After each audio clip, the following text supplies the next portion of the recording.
예, 안녕하세요, 여러분. 예, 지금 이 수업을 클릭하셨다 그러면은 이 강의를 듣고 뭘 준비하겠다 이런 것보다 도대체 어떻게 준비해야 돼? 그거 고민 때문에 하셨을 거예요. 종합상식 능력검사입니다. 상식만 해도 굉장히 큰데 뭐라고 달아놨냐면 종합이 들어갔어요. 여러분 의외로 이렇게 이 어떤 시험을 보겠다 해서 그 이름은 굉장히 중요해요.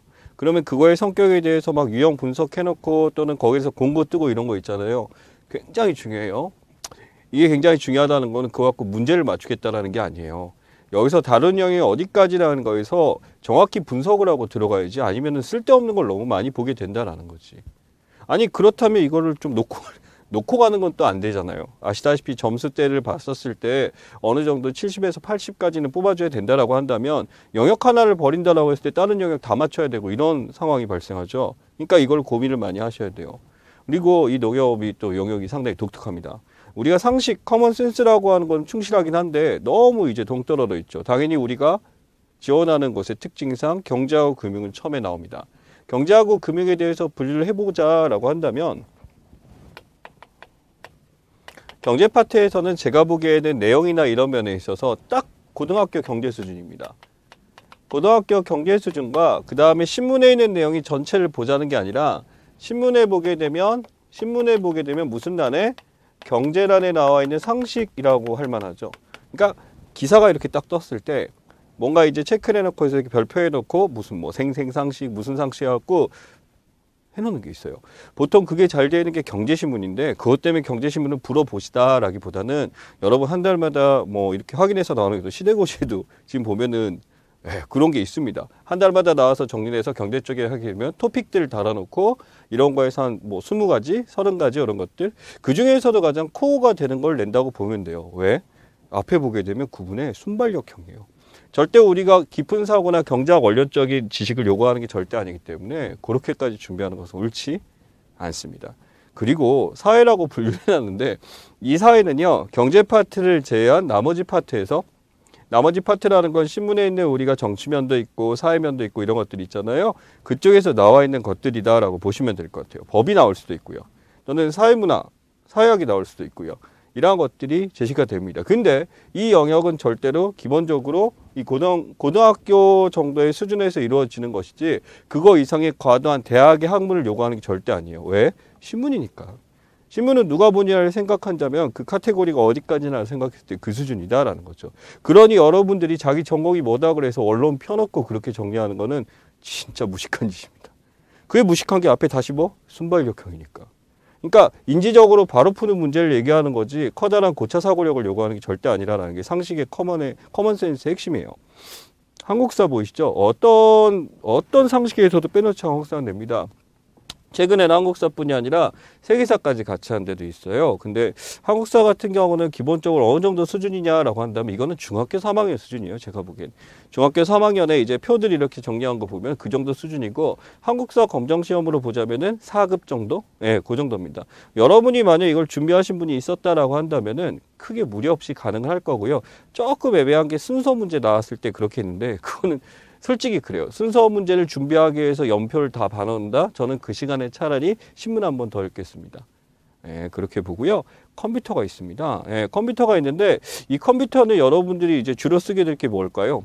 네, 우선 엑셀, 그렇지? 그다음 워드 프로세서, 윈도우가 또 나옵니다. 윈도우에 보통 보면 이런 단축키 개념이나 어떤 문서를 이제 해고할 때, 워크시트를 옮길 때 이런 것들이 나오게 되는데 이게 우리가 써요. 그렇게 쓰고 그냥 마우스로부터 하시는 분도 있는데 이 단축키나 이런 것들에 대해서 약간은 조금 이제 정리를 하셔야 됩니다. 정리를 하라는 개념이 우리가 일반적으로 많이 쓰는 게 나와요. 알탭이라든지 또는 컨트롤 누르고 표시를 하라든지 이 정도 수준이 나오는데 이게 이제 글로 표시가 되면 인식이 바로 안 돼요.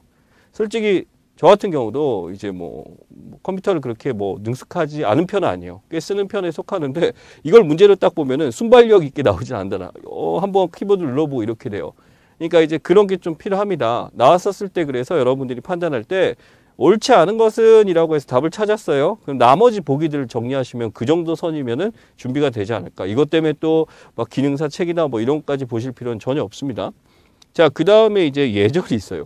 예전에 이제 여러분 나이대에서는 당연히 그래야지라고 하면서 우리가 그냥 몸으로 이렇게 된 체화된 지식들이지 이 체화된 지식이 저는 원래 근본이 없는데요. 그런 사람들은 애매하겠지만 어르신들, 우리가 이제 이 직업을 들어갔었을 때 여기에 가서 당연히 익히게 되는 것들입니다. 뭐 테이블 매너도 있고요. 아니면은 뭐 장례식이나 이런 데 가서 이제 우리가 갖춰야 될 예절도 있고요. 또는 복장에 대한 예절 같은 것도 있고요. 상사와의 관계에서 나오는 상호작용에 대한 것도 있고요. 근데 이러한 것들은 우리가 따로 외우는 게 아니에요. 그래서 외우는 게 아니라 가장 합리적인 것을 선택하면 됩니다. 그런 매력적인 오답이 있을 텐데 거기 두 개에서 뭐가 될까? 그리고 하나 더 제가 이제 분석을 해드리자면 답만 봐도 답이 나와요. 이게 무슨 뜻이냐면 말도 안 되는 게 있단 말이지. 그러니까 그것을 이제 속어법으로 이렇게 준비하다 보면 예절 같은 거 어느 정도 정리가 될 겁니다. 마지막 문화예술이 좀 애매해요. 역시 상식하면 이 문화예술 파트를 많이 떠올린다고. 예능적인 거 나올 수도 있고요. 음악 관련, 미술계, 미술 관련, 또는 스포츠 얘기도 나올 수도 있고, 이거는 굉장히 광범위하기 때문에 우리가 일반적으로 상식하면 떠올리는 게 위에 있는 경제라 아마 이쪽일 겁니다. 그래서 이 파트는 따로 내용을 보기보다도 한 달마다 토픽들 정리해 놓은 것들이나 아니면은 과거에 우리가 알았던 그런 지식들을 다시 한번 확인한다는 차원에서 그런 것들이 천천히 봐주시는 게 제일 좋고, 물론 이제 우리 책을 통해서 나와 있는 것들도 정리를 해도 웬만한 건 다 걸릴 거다라고 생각을 합니다. 그래서 여기 보시면 상식에 대해서 이런 말 나와 있죠. 다양한 영역이 출제된다. 범위가 매우 광범위함으로 라고 나왔어요. 광범위하다는 건 광범위하라는 걸 다 본다는 게 아닌 거예요. 필요한 걸 딱 보고 내가 이 정도면 되겠다라는 거에서 되게 중요하고, 그 다음 옆에 뭐 나왔어요? 신문이나 뉴스, 잡지. 솔직히 잡지의 시대는 끝났습니다. 근데 그거는 하지 마세요. 그 스마트폰으로 이렇게 눈으로 보면서 이렇게 되는 건요, 인식이 아니라 그냥 즐기는 거거든요. 그거는 이제 공부라는 차원에서 솔직히 스마트폰은 모르겠어요. 여러분들이 그런 성격을 갖고 있는지 모르겠지만 이게 막상 상식에서 이거 뭔데? 이거 기억이 날 듯 말 듯한데 이런 지식에 머무르는 경우가 많습니다. 그러니까 한 번쯤에 그걸 뽑아서 이렇게 서면으로 보신다라든지 아니면은 컴퓨터를 켜놓고 거기다 여러분이 체크해서 이렇게 간다든지 그게 되게 중요하다라고 말씀을 드리고 싶어요. 그래서 다양한 정보를 습득한다라고 하는데 습득의 의미는요, 그냥 지식을 보았다라는 게 아니에요. 습이라는 거는 익힌다라는 거죠. 이 지식을 내가 이렇게 말로 표현하고 얘기할 수 있는까지 한다. 그래서 정말 내 것이 되었다라는 단어입니다. 그리고 이게 의외로 중요하죠. 그러니까 어떤 텍스트가 가지고 있는 게 어떤 형식이냐 이게 굉장히 큽니다. 그래서 지금 여기다 이거 써놨어요. 뭐 써놨어요? 경제라고 딱 써놨는데 우리가 첫 시간이니까 이제 보게 되면 이 경제 파트에서 나오는 문제들 아마 처음에 보게 될 겁니다. 물론 스텝 1에서 기본 문제들 있어야 같이 보게 될 텐데 1번 보면 이제 나와 있죠. 이제 대표행위라고 실제 출제를 했던 이제 문제형에서 어떤 제의 가격 변화가 그 제와의 수요량, 소비량 나와 있죠. 여러분 수요량, 소비량이라고 나왔어. 수요하고 수요량은 차이가 있죠. 그러면 수요량에 영향을 미치는 요인은 가격이지. 가격과 관련해서 효과가 나와 있습니다. 이거는 경제학 원론뿐만 아니라 일반적인 고등학교 경제에서 나오는 효과에 대한 얘기다라고 볼 수가 있습니다. 플러스 이 효과라는 게 고등학교 과정 용어도 있겠지만 실제 우리 사회에서 쓰고 있는 것과 결합해서 나왔죠. 고등학교 과정에 쓴다라고 하는 베블렌이 보이고 백로 효과가 나오는데, 자, 백로 같은 거는 남들 같은 돈을 안 써라고 하니까 이제 스노비란 말도 쓰죠. 스노비라 그래서 독특한 취향을 갖고 있는 거. 이런 사람들은 다른 사람이 다 사면 그걸 안 사. 한때 여러분도 이제 노페 한 벌씩은 다 갖고 계실 거예요. 노페 자마 같은 거 다 있는데 어떤 애들은 사람들이 노페를 산 수가 이제 그 노페를 벗어 왜? 나는 남들과 똑같은 옷을 입고 싶지 않으니까. 이게 백로 효과 스노비고, 베블렌 효과는 사치입니다. 그때 등골 브레이커 이렇게 해갖고 그걸 입으면 이제 뭔가 좀 달라 보이고 하는 게 베블렌 효과. 남들에 비해서 어떤 사치에 대한 이야기, 허영심에 있어서 수요가 올라가는 거 이런 것도 있죠. 일종의 이제 베블렌하고 이제 비슷한 의미다라기보다는 베블렌하고 비슷한 의미라는 과시소비 같은 것도 있죠. 정말 그 물건이 필요해서 사기보다는 내가 남들한테 보여주기 위해서 이렇게 된다라는 것도 있고, 요새는 잘 안 쓰는데 밴드웨곤, 편승효과라는 거 있어서 다 하니까 하는 거. 여러분 어렸을 때 주변은 피아노 안 배운 애들 없지. 그러니까 악기 중에서 제일 어려운데 이 피아노 같은 것도 남들이 다 하니까 우리 자식도 안 시키면 안 되라고 하면서 그걸 다 보내버렸던 거죠. 그게 밴드웨곤인데 요새는 잘 안 나오고 홈쇼핑에 중독돼가지고 그냥 모방 소비돼 있어요. 그러니까 연예인 목걸이 이런 것도 있는데 지금 출제됐던 거는 거기까지는 안 다르고 이제 자산효과, 가격효과가 보입니다. 요거는 이제 경제학적으로 의미가 있는데 자산효과 같은 경우는 자산이 막 늘어나. 자산이 막 늘어나면 돈이 엄청 벌릴 것 같은데 또 그 자산이 올라가는 것만큼 우리는 그만큼의 또 소비가 이루어진다라는 거지. 전에는 이제 맨날 삼겹살만 먹었지만 이제 돈을 많이 벌었으니까 뭐도 먹어요. 소갈비라든지 고기도 사 먹고 이렇게 되다 보니까 그런 변화에 대해 자산효과입니다. 자, 그렇다면 오른쪽에 보게 되면 가격 효과. 여기서 보시면 가격 변화가 재화의 수요량에 미치는 효과지. 그러니까 말 그대로 해석하자면 뭐 가격이 효과를 미치는 거지. 나왔잖아. 여러분 독립변수, 종속변수란 말 아시죠? 문제의 구성이 이렇습니다. 어떤 결과가 나오고 그것의 원인이 무엇이냐라는 거지. 또는 어떤 원인을 제시하고 그렇다면 어떤 결과가 나타났냐라는 거지. 이게 원인과 결과잖아. 이거를 이제 우리가 변수라고 표현할 때 독립변수, 종속변수라고 표현하고요. 어떤 독립적 상황이 발생했었을 때 이게 문제 상황이야. 이게 문제야. 그럼 이 문제 상황에 대해서 어떤 결과가 나타날 것이냐. 그래서 이것을 연구하는 게 우리가 알고 있는 가설, 증명이다라는 거지. 모든 문제는 그렇게 구성됩니다. 그래서 이 문제를 해결하고 나서 그 다음 보는 게 뭐예요? 그렇다면 그 문제가 이런 상황을 야기할 수 있으니까 그것을 방지한다든지 대책을 찾는다든지 이러면 열린 문제가 돼요. 근데 우리는 무슨 문제야? 상식이지. 열린 것까지 안 봐요. 그냥 소위 말하는 원인과 결과만 딱 묻고 정확하게 나오니까 여러분들은 대책까지 공부하시면 안 됩니다. 이제 정리하시다 보면은 시사 상식책이나 여러 가지 책들에서 그런 것들이 제시가 돼 있는데 한계가 있어요. 딱 거기 속성까지. 그 다음에 원인과 결과까지만. 그것까지만 보셔야 됩니다. 굉장히 중요한 팁이죠. 아래쪽에 보면 달러 원 환율 2번 문제요. 연일 하락하고 있을 경우 나와 있습니다. 자, 환율이 하락한데 환율이 하락하게 되면 우리나라 원으로 표현된 이제 가격에 대해서 이 돈이라는 게 평가절상이 이루어지잖아요. 평가절상으로 이러면 원화 가치가 어떻게 된다? 올라간다라는 거지. 이런 거 이해가 안 되신다라는 분은 아마 지금 이 수업 듣는 분 중에서는 거의 없을 거예요. 근데 저는 이제 환율 이거 풀었을 때 가장 쉽게 하는 게 1달러에다가 좋아 1,000원이라 썼어. 1,000원인데 환율이 떨어졌대. 그럼 뭐가 떨어져요? 여기 표시가 떨어지니 1달러에 얼마? 900원인 거지. 이런 식으로 표시했고 저는 놉니다. 그럼 이거 보게 되면 예전에는 1달러짜리 상품을 살 때 1,000원을 내고 샀는데 이제 1달러짜리 상품 얼마만 내면 돼? 900원만 내면 돼. 그럼 달러가 귀한 거예요? 원이 귀한 거예요? 원이 귀한 거다라고 표현하는 거지. 그래서 거기서 대입해서 이렇게 푸는 것도 하나의 방법일 수도 있고요. 여러분 내용을 한번 보세요. 1, 2, 3, 4번 보시게 되면 상충하는 게 있어. 이거하고 이거는 같이 병용될 수가 없어. 그럼 둘 중에 하나가 답인 거지. 그러니까 이게 순발력에서 문제가 잘 인식이 안 됐을 경우에는 여러분들이 이제 그 보기만 갖고 푸는 것도 이 상식에서는 유일하게 통용되는 문제 영역이라고 볼 수가 있습니다. 또한 제가 얘기한 대로 뭐예요? 원인과 결과죠. 여기 보시면 뭐라고? 달러가 연일 하락하고 있을 경우란 문제 상황 좋죠? 그럼 그 다음에 어떻게 될 건데? 라는 걸 묻고 있는 원인과 결과죠. 원인과 결과로 접근하게 되면요. 이제 반대로 결과가 제시되는 경우가 있어. 그럼 반대로 원인을 제기할 때 아 이걸 찾으면 되겠다라는 걸 찾을 수가 있겠죠. 그래서 가서 보시게 되면 1번에 가격 경쟁력 약화 나왔어. 아니 생각해봐요. 지금 한국 수출품의 가격 경쟁력 약하다라고 했었을 때 외국 애들은 1달러 내고 전에 1,000원짜리 물건 샀었는데 이제 1달러 안 된대. 돈 더 내래. 이게 가격 경쟁이 약하죠. 두 번째 보면 원화 가치 하락으로 국외여행이 증가. 보세요. 1,000원이 됐는데 900원이 됐어. 그러니까 이제 이게 뭐가 되냐면 달러가 너무 싼 거야. 왜 미국 여행 계획하다가 달러가 너무 비싸고 안 가다가 지금 달러가 이렇게 싸지니까 이때다 가는 거죠. 일본 같은 경우도 한때에 나가 1,500까지 갔다 지금 900원대 가다 보니까 이 실제로 가보게 되면 우리나라 물가가 쌉니다. 즉 이렇게 환율이 하락할 경우 나타나는 현상 뭐다? 외국 여행이 증가한다. 또는 외국의 물건을 많이 산다 같은 답들을 체킹할 수가 있겠죠. 2번. 그래서 아래쪽에 수지의 변화, 수지라는 건 우리 주머니로 판단하는데 아마 충분히 아실 거고 수입업체 유리하게 작용한다. 수입하는 업체라고 했었을 때 지금 이런 데서는 단기적으로 라고 나왔어요. 단기적으로 수입업체는 유리하게 작용한다. 수입했을 때 물건을 샀었을 때 좀 더 이제 많이 물건을 사놓고 이제 외국 물건을 팔고 라는 거에 대해서 하지만 여기 보면 연일 하락한다라고 하게 되면 이제 길게 갈 수도 있다라는 거지. 그렇게 해서 답은 달라지고요. 자, 아래쪽에 1번 보시게 되면 제1금융은행 제재를 인한 제2금융의 자금이 몰리는 형상이 있습니다. 자, 이것도 효과 문제죠. 여러분들은 아마 나온다는 유형이면 딱 이런 유형이 좋아요. 이제 농협 문제 보시면은 이제 예시 문제라고 보시면 설명이 쭉쭉 나와 있는 거 있어요. 사실 그거는 정상적인 유형 아니에요. 그럼 안 봐야 돼요? 노노노노.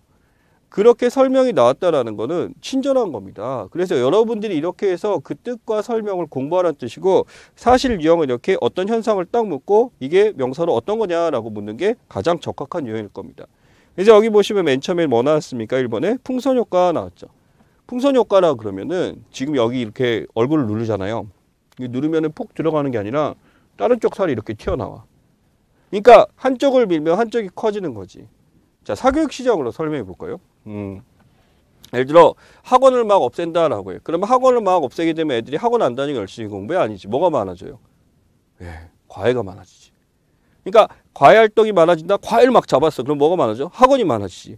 그럼 두 개를 다 잡았어. 그럼 막 불법이 막 성행하겠지. 그러니까 이런 식으로 왔다 갔다 해서 풍선 효과라는 거 한쪽을 밀면 한쪽이 되는데 부동산에서 많이 일어나는 현상 중에 하나입니다. 부동산으로 한쪽을 이렇게 사람들이 이제 가격에 대한 제한을 걸어버리면 갑자기 다른 쪽에서 팍 비싸지거나 또는 이제 문제가 발생하게 되고 하다 보니까 풍선이라는 건 안에 공기의 양을 일정하기 때문에 한쪽을 쭈그러뜨리면 한쪽이 부풀어 오는 현상을 이야기합니다. 그게 풍선이고요. 이번에 시너지 효과가 나왔는데 시너지 효과는 내가 무언가를 하면은 올라간다, 같이 올라가게 된다라고 하는 거죠. 예를 들자면 이런 것도 있었죠. 예전에 이제 이쪽도 마찬가지입니다. 국어 공부를 열심히 하게 되면 사회 점수가 오른다. 왜? 사회는 전부 다 텍스트를 해석하는 거니까. 그러니까 연계적으로 수학을 잘하게 되면 과학을 잘한다. 왜? 계산하는 문제가 많이 나오니까. 일종의 이게 시너지다라고 할 수 있겠죠. 상식의 효과 볼까요? 예, 똑똑해집니다. 이게 그렇게 보일 수가 있어요. 그러니까 뭐 얇게 알잖아요 라고 하는데 요새는 그런 얕은 지식의 대결 구도가 아닐까라고 봐요. 지식의 양이 방대해졌기 때문에 깊다라는 거에서 그렇고. 링겔말 효과 나와 있습니다. 링겔말 같은 경우는 뭐냐면 집단 심리에 대한 건데 여러분 그런 거 있어요. 막 프로젝트를 준비하고 우리가 막 활동을 했었어. 그런 프로젝트에 대해서 막 준비를 하게 되는데 이 프로젝트가 괜찮다 그래서 뭐 학교라든지 회사에서 사람을 더 투여시키는 거예요. 아니 내가 아이디어 내고 막 이렇게 했었는데 사람들이 점점 많아지게 되면 결과가 딱 나와. 공통의 공이 되잖아. 미쳐버리지.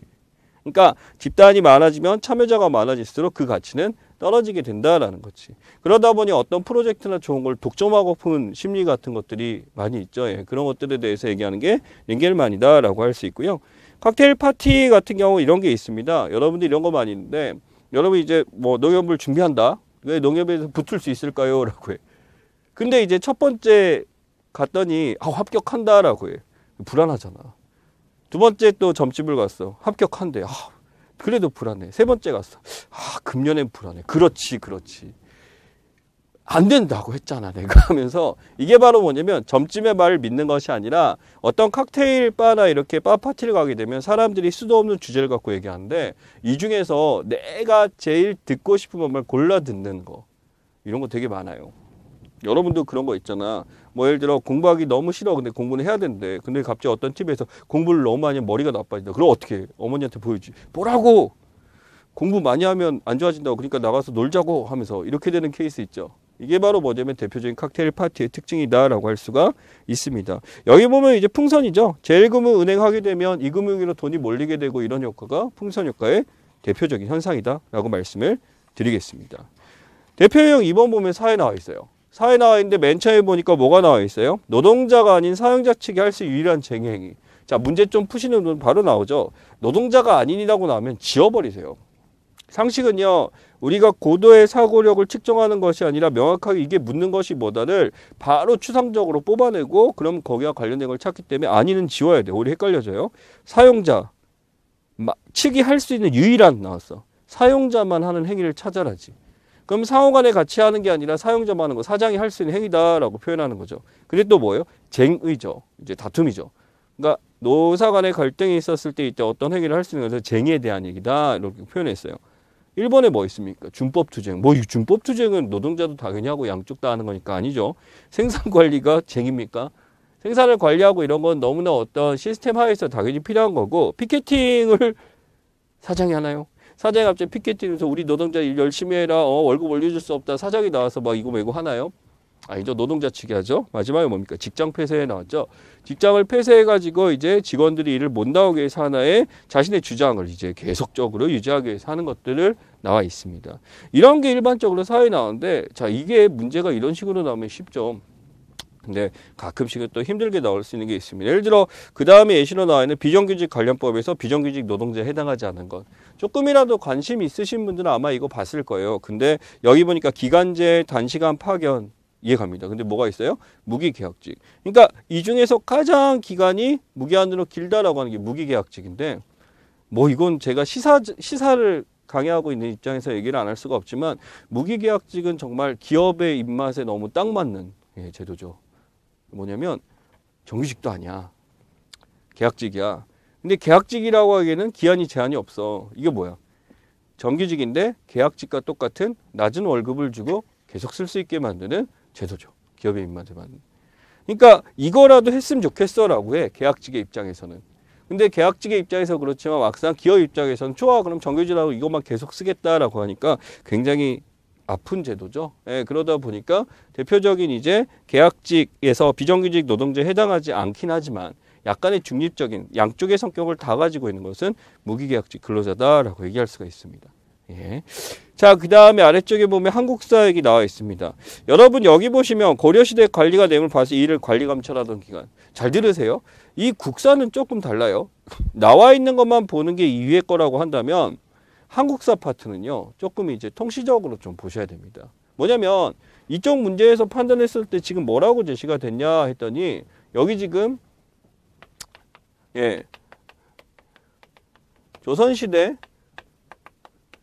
고려시대, 더 나가면 삼국시대 되는데 삼국시대까지 많이 안 하죠. 여기 뭐 나왔어? 고려시대를 냈어. 그렇다면 차후에 무슨 문제 낼까? 당연히 조선시대를 내겠지. 그러니까 그 시대마다 갖고 있는 관리감찰기구는 당연히 존재한다니까. 그렇다면 관리감찰 이때 나왔으면은 그럼 관리감찰 안 되고 뭘 낼까? 왕명출납기구를 내라고 한다든지 아니면 군사를 통솔하는 기구를 한다든지 형법기구를 내라든지 이런 식으로 확장을 해서 공부하셔야 됩니다. 국사는 어쩔 수가 없는 게 모든 상식에서 다 다르는 거고 여기만의 독특한 개성이라고 볼 수 없기 때문에 그런 걸 신경 쓰셔야 돼요. 1번 중서문화성 하면 우리가 갖고 있는 기본적인 의정부 같이 모든 일을 결정하는 기관이고 중추원이죠. 중추원이 이제 근대사로 들어오게 되면 의회와 같은 역할을 했다라고 이때 같은 경우는 중추원에서 왕명의 출납을 담당했었죠. 이게 승정원으로 바뀌고 이런 것들을 이제 여러분들이 정리를 하셔야 됩니다. 단순히 제가 지금 쓰는 걸로 들어가면 안 되고요. 그러니까 말씀드렸죠. 어느 정도 수준? 중3 수준이에요, 이거. 중3 애들이 이거 합니다. 도병마사라는 거, 이게 제추회의라고 부르죠. 제신과 추밀이 모여서 그 당시 법과 모든 제도들을 결정하는 신하들이 중심됐던 기구, 고려의 독자적 기구다라고 불렀죠. 근데 아래쪽에 뭐 있어요? 어사대에 나와 있죠. 어사대 하면 전형적인 관리 감찰을 주로 했던 기구. 왠지 느낌이 또 조선시대 비슷한 거 있잖아. 암행어사라고 했죠. 그러니까 이 어사대라는 건 사실은 여기는 고려시대에 나왔었는데 이 암행어사라는 게 사실은 언제 있었다? 네, 조선시대에 있었죠. 이건 고려의 영향이 그대로 남은 거지. 그럼 이 암행어사가 속한 데가 어디냐라고 한다면 여러분 이게 있습니다. 사관원, 홍문강, 사원부라고 있었죠. 바로 이 사원부 소속으로서 밑에서 이제 알리게 되면 암행어사를 파견해서 이를 판단하고 하는 것들이라고 해서 3사라는 제도가 있었습니다. 만약 이게 나왔어? 저는 그럼 다음번에 3사 낼 것 같습니다.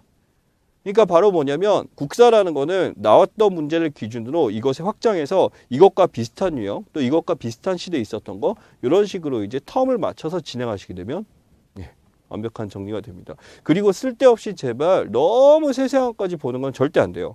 국사는 그렇게 세세한 거 공부하게 되면 우리가 지금 다른 거 어떻게 준비합니까? 그죠? 그 수준에서. 3번 보세요. 국사 문제인데 문화 문제다라고 볼 수 있죠. 여기 보시면 나와 있는 게 프랑스 파리 국립도서관 동양문헌실. 그러니까 이게 세계 최고가 좋다라는 게 제일 오래된이지 가장 오래된 건데 이쪽에 있는 거다라고 표현했었을 때 외국에 지금 나가 있는 거다라고 했어요. 그럼 잘 생각해봐. 아래쪽에 금속활자본이라는 거 알겠는데 기본적으로 8만 대장경. 야, 이게 어떻게 거기까지 갈 수가 있어요? 그 많은 게 안 되잖아. 여러분이 여기서 볼 때 1번하고 3번이 헷갈릴 거예요. 가장 매력적인 답들이죠. 대다란이경, 무정강 대다란이경이랑 직지심체요절이 있습니다.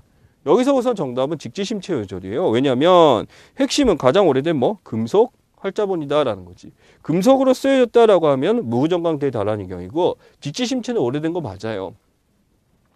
직지심체는 오래된 건 맞는데 1377년 그렇게 나왔죠. 무구정강 대다란이경 훨씬 더 오래된 어디에 나온 거? 석가탑 안에 있었던 거라. 751년인가 그럴 거예요. 그 연도가 정확하게 중요한 건 아니지만 석가탑 안에 이걸 도구를 하려다가 실패를 했었는데 한번 까보니까 사리에서 나왔던 진짜 오래된 활자본이고 이게 일본보다도 20년 빠릅니다. 물론 세계적인 공인에 대해서는 좀 애매하게 되긴 했었지만 이거는 최고의 인쇄본이다라는 표현을 쓸 수가 있고요. 또 이거 말고 뭐가 있냐면 상정고급예문이라고 있어요. 이건 써드릴게요. 상정고급예문 같은 것도 출제 가능성이 있다고 보는데 사실은 이게 제일 오래된 금속 활자본이다라고 표현을 해요. 근데 문제가 남아있지가 않아. 이게 역사 문제가 될 때 또 특징이 있어요. 여러분 공부할 때 예를 들어 삼국시대에 있었던 이문집 유기 신집, 거칠부 국사 해가지고 국사책들, 역사책들 막 외우질 않나? 뭐 삼국사기하고 삼국유사의 유래에 대해서 외우지 않나?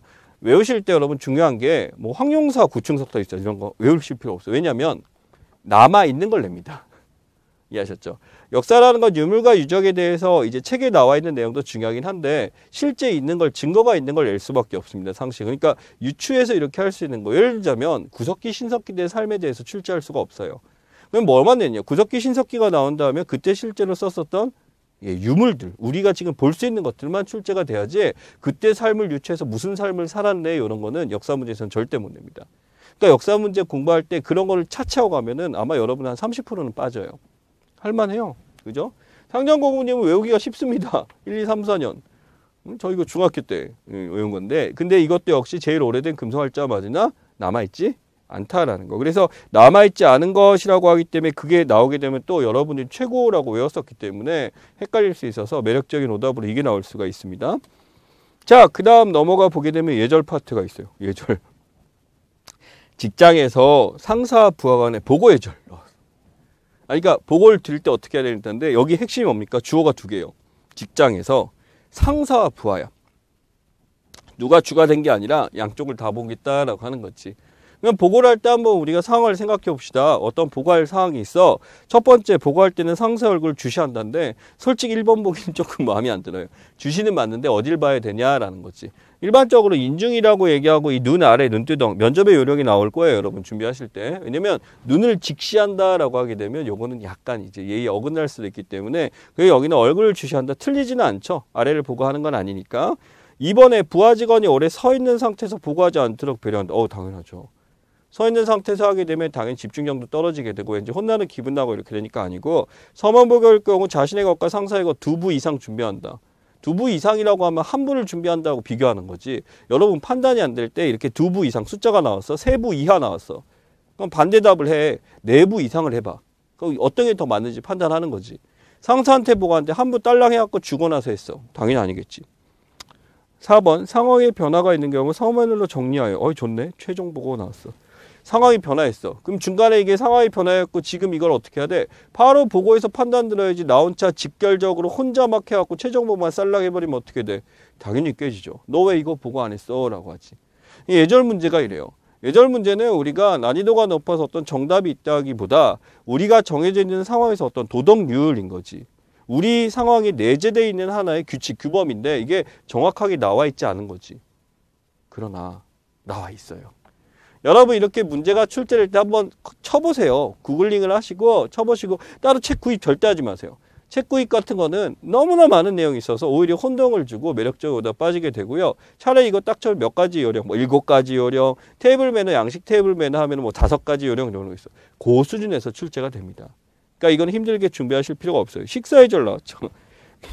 밥 먹는 중간이라면 숟가락을 밥그릇에 얹어둔다라고 나왔어요. 숟가락을 밥그릇 위에 얹어준다? 밥 먹는 중간에? 우리는 어떻게 돼요? 혼나요. 중국에서는 이렇게 합니다. 그 다음에 두 번째 보기는 흘리지 않게 밥그릇을 들고 먹는다. 어디서 이렇게 먹죠? 돈부리 먹는 일본 사람들. 이렇게 먹죠. 저도 이렇게 먹네요. 그러니까 예절이 아니죠. 3번 음식을 짓기 편하도록 상이 배가 닿을 정도로 붙어 앉는다. 한번 해보세요. 편한지. 어느 정도 이제 너무 떨어져 있어도 안 됩니다. 근데 이게 보통 주먹 하나 정도 이렇게 되는 게 가장 좋다라고 하거든요. 근데 붙어 있는 건 절대 아닙니다. 4번 방석을 밟고 앉지 않는다. 기분 아니에요? 방석 밟고 이러고 쭈그리고 앉아 있었어 봐. 밥 먹을 때 그러면 안 되지. 자, 아래쪽에 보시면 대표용 컴퓨터 나와 있습니다. 윈도우 XP 도움말 사용법 나왔어요. 사실 우리는 도움말이 윈도우를 할 때 켜지게 되면 실수로 누른 거라서 거의 다 끕니다만 여기서는 그 도움말 사용법을 묻고 있습니다. 저는 도움말 사용법이다라고 한다면은 도움말 및 지원해서 밑에서 이제 버튼에서 이렇게 찾아서 이제 클릭해서 가는 것도 있을 것 같고요. F1도 가능하겠죠. F1도 가능하고 세임 검색 오른쪽 눌러서 이렇게 하는데 여기 보시면 뭐가 있어요? 4번에 컨트롤 H 나와 있습니다. 컨트롤 H 입력하여라고 하는데 도움말 오픈은 뭡니까? Alt H다라고 하는 거지. 이런 문제가 난감해. Alt H를 우리가 외워서 도움말 메뉴 실제로 쓰지 않지 이렇게 나왔을 경우 한번 생각해 보세요. 이렇게 두 개의 키를 조합하는 단축키 같은 거 있죠. 이게 답이 될 가능성이 커요. 실제 다음 문제를 이렇게 분석해 보시면 비슷한 현상이 많이 나타나게 될 겁니다. 자, 그 다음에 다음 한글의 XP의 윈도우 탐색기의 실행 방법 나와 있습니다. 또 답이 뭘까요? 예, 컨트롤 E를 동시에 누르시네요. 컨트롤 E는 뭡니까? 이레이즈, 지우는 거죠. 이게 바로 이런 거예요. 지금 이 문제형을 봤더니 제가 봤더니 이 단축키는 뭐만 하나 갖다 놓으면 달라지기 때문에 설명 같은 거 우리가 합리적으로 인식을 해요. 그렇게 해서 머릿속에 그린다라고 한다면 단축키는 우리가 못 외우기 때문에 되도록이면 이쪽에 더 답이 쏠려 있을 가능성이 크다. 그렇다고 해서 무조건 그걸 골라라는 아니고 단축키가 2개가 나왔을 수도 있잖아. 단축키가 2개가 나왔어. 답에 1, 2, 3, 4에. 그럼 그건 100% 2개 중에 답이 있는 경우. 그러니까 이게 나왔던 문제들을 분석해 봤을 때 그렇게 되니까 그렇게 찾으시면 됩니다. 자, 그 다음에 문화예술 파트 해가지고 음악의 빠르기 중 느린 것부터 빠른 것 나와 있어요. 여러분 음악의 빠르기라고 한다면 솔직히 음악 시간뿐만 아니라 이게 중학교 1학년 때부터 하게 되는 거죠. 메트로놈 해가지고 딱딱딱딱 했을 때 중간이 뭐였죠? 걸음 빠르기로라고 하는 모데라토가 중간에 있었고 왼쪽과 오른쪽 해서 느리고 빠른 게 있을 겁니다. 느린 쪽에 무슨 단어가 되면 안단테라는 단어가 보여요. 느리게.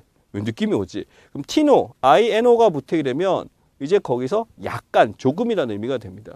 요거는 어디로 되면 샘여림, 세기, 포르테가 강한 거죠. 그러면은 거기다가 IMO를 붙여서 포르테시모 또는 메저 포르테라고 하게 되면은 여기서 약한 게 되고 강한 게 되고 이렇게 됩니다. 그러니까 기본형에다가 붙게 되면 더 세고 약해지고가 하게 되는데 그래서 여기 보면 모데라토가 중간에 있어야 되고 느린 것들이 이렇게 있고 빠른 쪽에 뭐가 있어요? 알레그로 또는 알레그레 토가 있죠.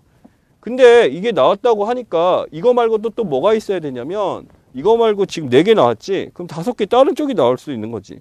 여기 보면 안단테, 아다지오, 모데라토, 알레그로 이렇게 있었는데 기본적으로 가장 느린 게 뭐다? 아다지오입니다. 그럼 아다지오 말고 딴 거 낼 수 있어. 예를 들어 라르고 아주 느리게 또는 렌토. 그 다음에 기본적으로 안단테, 기본형 느리게가 있다라고 할 수가 있고요. 여기서 이제 사이로 들어갈 수 있는 게 티노예요. 티노. 안단티노라고 붙게 되면 여기서 조금 느리게라고 하기도 가장 기본형. 이거는 시험에 꼭 나와야지. 모데라토. 가운데죠.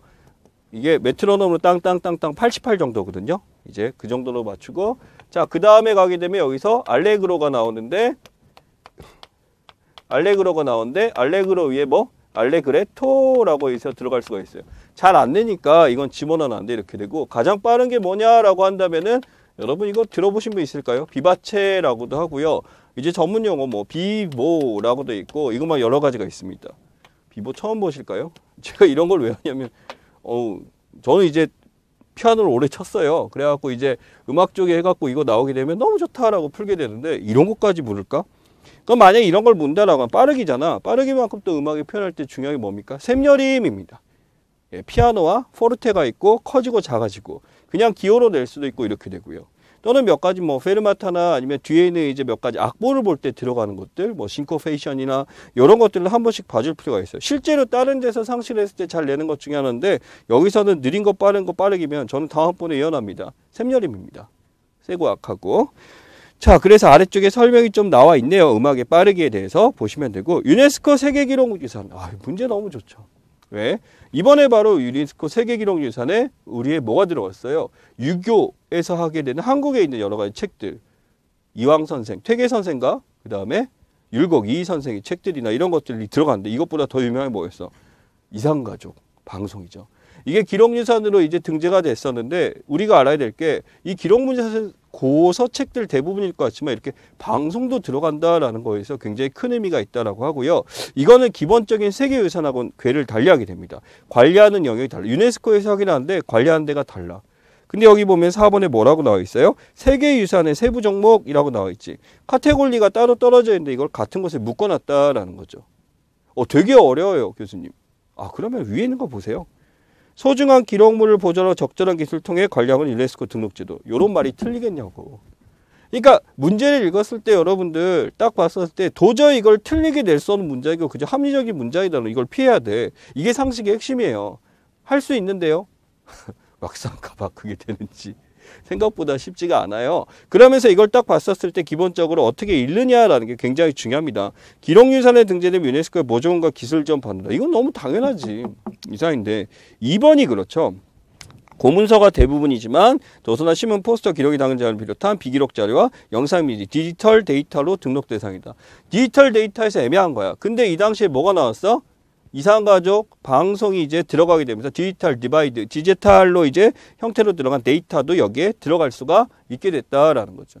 그러니까 이 시사적인 내용이 들어가기 때문에 이걸 상식으로 하고 전략 문제에 속해요. 그렇다면 이제 우리 문제로 사실 농업형 문제를 만들어 볼까요? 이번에 작년 2015년에 이 세계기록유산에 등재된 자료로 옳은 것은 이렇게 나오지. 그게 시사 상식이지. 그러니까 이건 사회 영역 되고 문화예술도 영역 되고 그렇습니다. 그러니까 여러분들이 이걸 공부할 때 어떻게 하냐면 아주 쉽습니다. 옆에 지금 컴퓨터 있죠? 알탭 누르지 마시고 옆에서 이제 한번 치세요. 세계기록유산. 그러면은 뭐가 쭉쭉 떠? 아, 이게 우리나라 등재돼 갖고 굉장히 커졌다. 이런 걸 한번 인식하고 하는 게 무슨 공부? 상식 공부입니다. 여기까지는 지금 선생님이 유용하고 여기에 대해서 어떻게 대처해야 되지 했다면은 이제 뒤에 있는 실전 문제 두 강 나눠 갖고 같이 한번 보도록 하겠습니다. 잠시 쉬었다가 이어서 하도록 하죠.